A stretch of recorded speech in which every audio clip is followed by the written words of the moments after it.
திருப்படல்கள் 32 1-7 முடிய.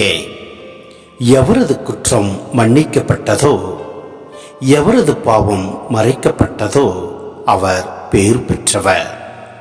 ஆண்டவர் எந்த மனிதரின் தீச்செயலை எண்ணவில்லையோ, எவரது மனதில் வஞ்சம் இல்லையோ அவர் பேர் பெற்றவர்.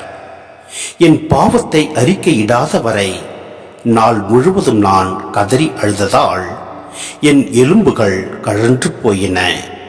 ஏனெனில் இரவும் பகலும் உம் கை எனக்கு எதிராக ஓங்கி நின்றது. கோடையின் வறட்சி போல என் வலிமை வறண்டு போயிற்று. என் பாவத்தை உம்மிடம் அறிக்கையிட்டேன், என் தீச்செயலை நான் மறைத்ததில்லை. ஆண்டவரிடம் என் குற்றங்களை ஒப்புக்கொள்வேன் என்று சொன்னேன். நீரும் என் நெறிக்கெட்டையும் பாவத்தையும் போக்கினீர். ஆகவே துன்ப வேளையில் உம் அன்பர் அனைவரும் உம்மை நோக்கி மன்றாடுவர். பெருவெள்ளம் பாய்ந்து வந்தாலும் அவர்களை அது அணுகாது.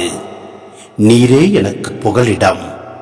இன்னலினின்று என்னை நீர் பாதுகாக்கின்றீர். உம் மீட்பினால் எழும் ஆரவாரம் என்னை சூழ்ந்தொழிக்க செய்கின்றீர்.